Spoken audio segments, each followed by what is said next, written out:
mesec požarne varnosti obeležimo kot ponavadi z povečano preventivno dejavnostjo, s tem, da obveščamo občane in mlajše, kako pomembno je preventivno delovanje.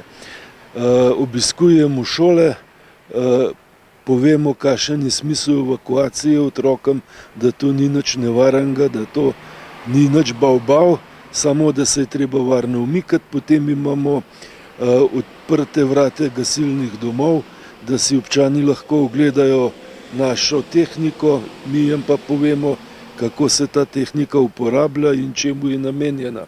Vse v smislu tega, da smo vsi skupaj bolj varni. Koliko gasilskih društev imate v Jeseniški občini? V Jeseniški občini imamo 6 gasilskih društev, pod gasilsko zvezo pa pašeta še 2 društvi iz občine Žirovnica. Tako da je v gasilski zvezi skupaj 8 društev. Kako skrbite za izobraževanje mladega kadra? Ali ga imate dovolj? Ali so mladi zainteresirani za gasilce? Mladega kadra imamo dovolj, čeprav bi želel še več, vendar izobraževanje je problem v tem, da se mladi izobražijo do čina gasilc, tako da lahko delujejo. Manjka nam pa izobraževanje naprej in pa mladih, ki bi bili pripravljeni vzeti razne funkcije v društvih in v zvezi.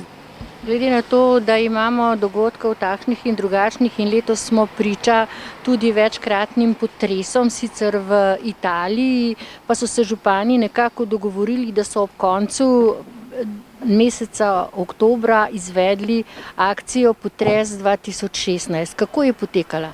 Ja, ta vaja je bila mišljena kot gorenjska, sicer neobvezna. Sodelovali je 11 občin.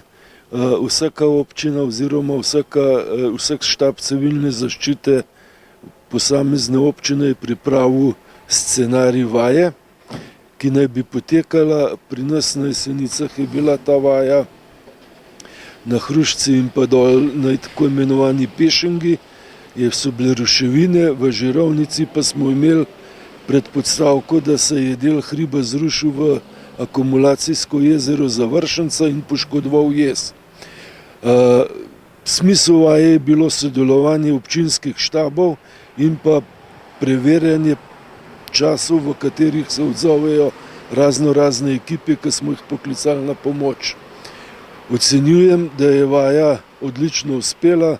Presenetil me je izreden hiter odziv vseh, ki smo jih poklicali, tako da mislim, da če bi se v realnosti nekaj takega naredili, da bi pomoč prišla v tistem času, ki jo predvidevamo. No, vaja je potekala 24 ur? Ja, vaja je potekala 24 ur. Bilo je sicer naporno, vendar ekipe se menjajo in pa vsa logistika, ki mora zraven biti, je delala tako, kot mora.